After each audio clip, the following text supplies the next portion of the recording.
Hello and welcome to my video, all about how to make a new phone case by using your old case as the template.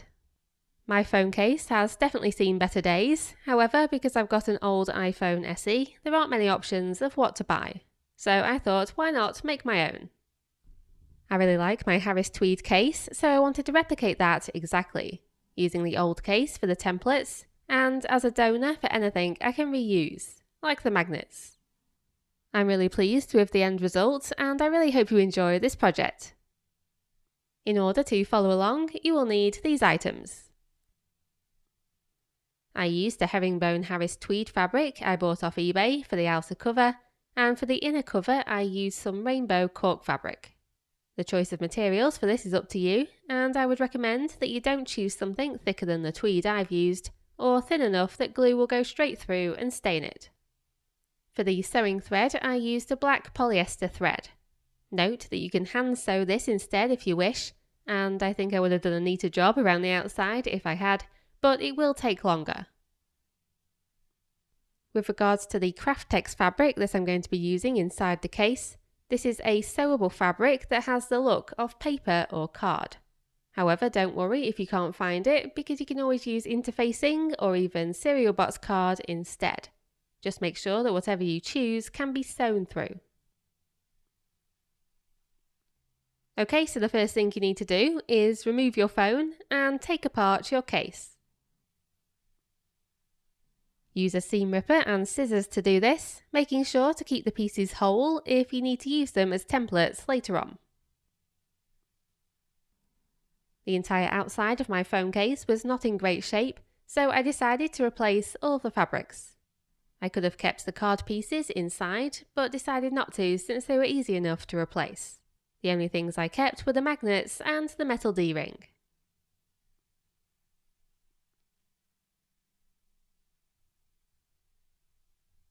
What you save from your old phone case depends what's in good condition. You can save anything that you can remove intact, such as the phone holder and the straps.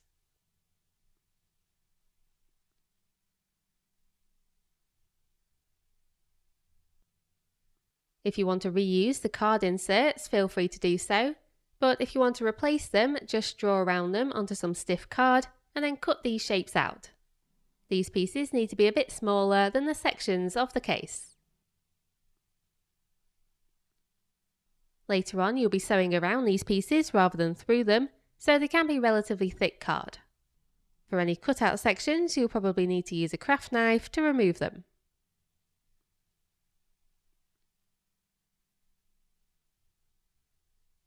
Then, for replacing the pieces glued to the inside of the covers, I used a fabric called Craftex, which kind of looks like card or paper but can be sewn through.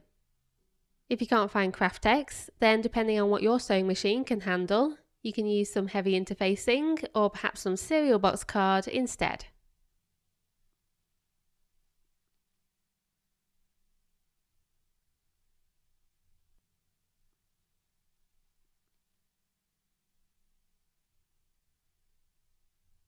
Don't forget to also replace the material inside the magnetic strap. I just made a piece for the end where the magnet will be held, as I'll be using a fairly thick fabric for the strap. If you're using a thin or flimsy fabric for the strap instead, you'll probably want to add some interfacing or something similar to the entire length of the strap.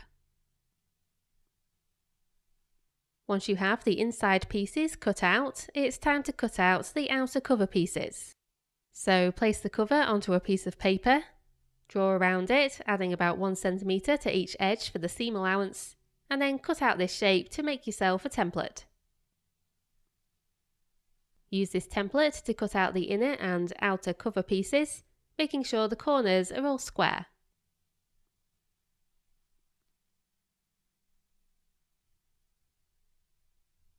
I'll be making most of the outer cover from my Harris Tweed fabric, but I'll be leaving a gap on the inside where later on I'll add some cork fabric instead. Then use some strong clear glue to attach the card and or interfacing pieces to the back of these fabric shapes, leaving that 1 centimeter seam allowance around the outside edge. Make sure you measure how far apart these card pieces need to be placed by measuring the gap in the center of the original cover.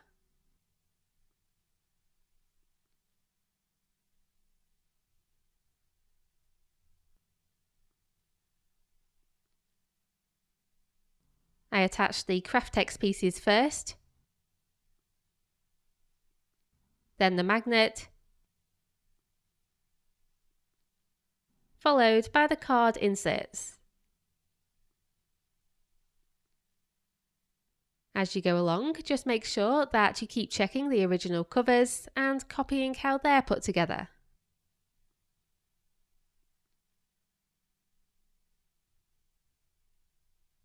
Then the other Craftex pieces are glued on top.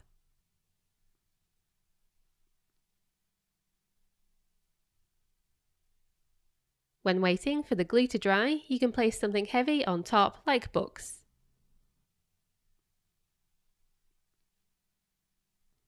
Then finally, glue the other fabric piece on top with the right side facing upwards. Note that you only add glue to the card pieces, not to the edges of the fabric. You want the fabric edges to be separate, not glued together.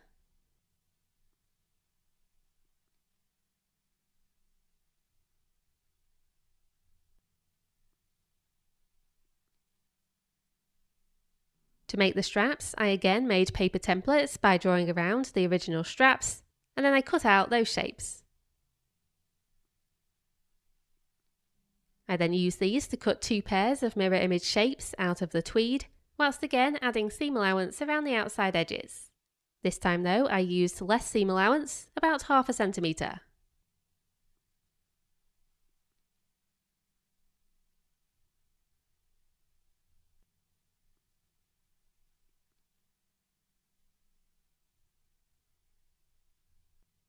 Then glue on any pieces that you want inside these straps. I glued on a magnet and a piece of Craftex.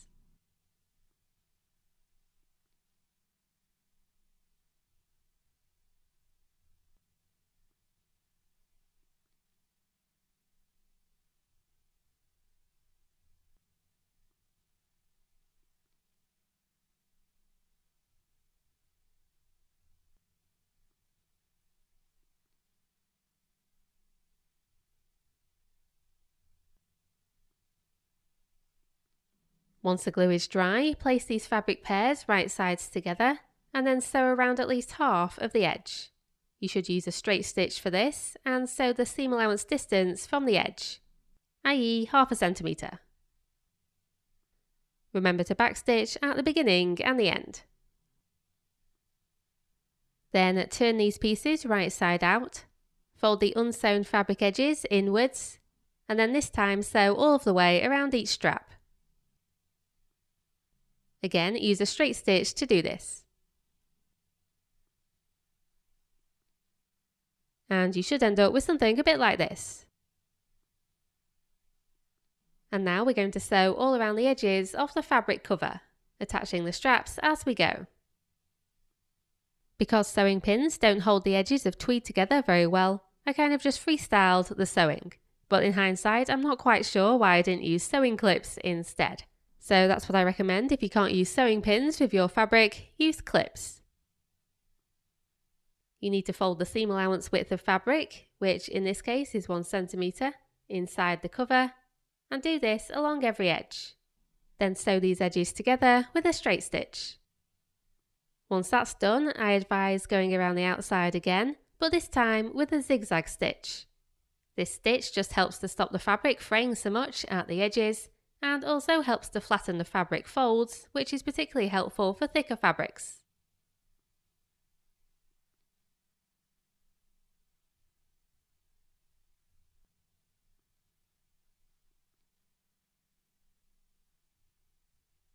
Whilst doing this stitch, I also attach my straps.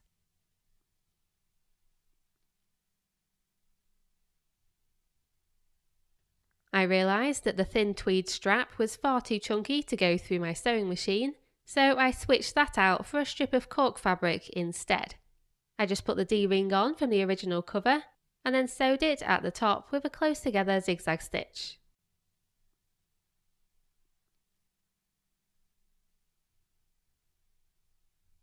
I decided to use some very thin brown leather to cover the edges, and I first used my rotary cutter and ruler to cut it into 1.5 centimetre wide strips. One thing I absolutely should have done at this point, which would have made the end result neater, was to use the rotary cutter and ruler to first straighten all of the fabric edges that I'd just sewn. That's because sewing the edges resulted in a wavy and uneven edge, so when I later wrapped the leather around these edges, it was impossible to keep it perfectly even on each side. So if you're going to be binding these edges, make sure you cut them straight before you do so. So now you wrap a leather strip around the edge of the fabric cover, like so, and sew it in place with a straight stitch. It's best not to pin leather as the pins will leave holes, so I recommend sewing clips instead.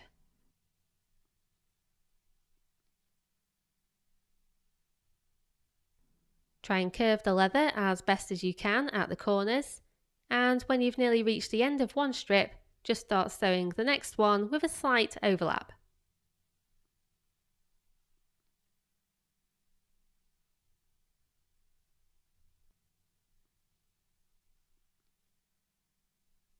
One thing to note about sewing very thin leather is that if you sew too close to the edge, it will curl up, so just bear that in mind.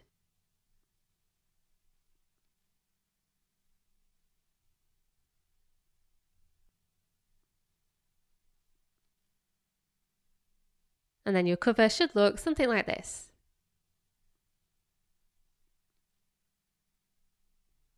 Right, so once that's all sewn, you just need to add any finishing touches. I left a space earlier for a different fabric, so at this point I just cut out and glued in a piece of rainbow cork fabric. No real reason not to use the tweed for the entire inside cover, but I just really wanted to use the cork because it's so pretty. You may notice that I haven't replaced the card holder section on the inside of the case, and that's because I just don't think my sewing machine could face sewing through that many layers of fabric. However, if you've got a very sturdy machine, feel free to give it a go.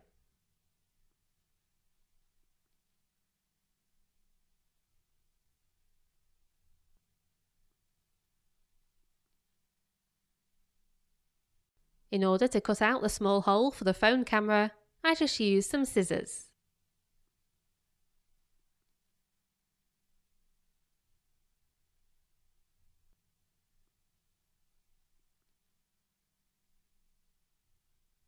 I then carefully applied glue around the inside edge, left it to partly dry, and then used my fingers to shape the edges. You want the glue to hold the fabric edges together, but also to cover all of the edges and prevent the fabric from fraying.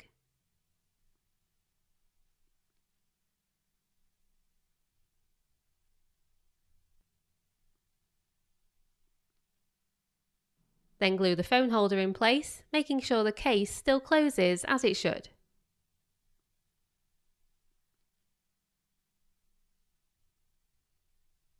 I then noticed that the thick tweed fabric was making the magnet in the strap too weak, so then I cut a hole to uncover the magnet and added some glue on top.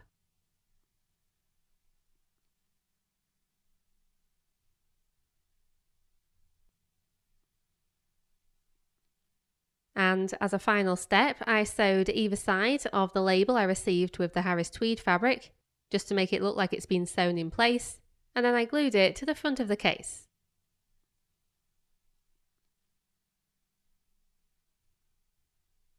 And that's it, the phone case is now complete. I'm personally very happy with it, I love the fabrics and it all works as it should. I'm kicking myself a little bit for not evening up the edges before adding the leather, because it would have looked neater, but at least you can avoid that mistake. I really hope you enjoyed this project and thank you very much for watching.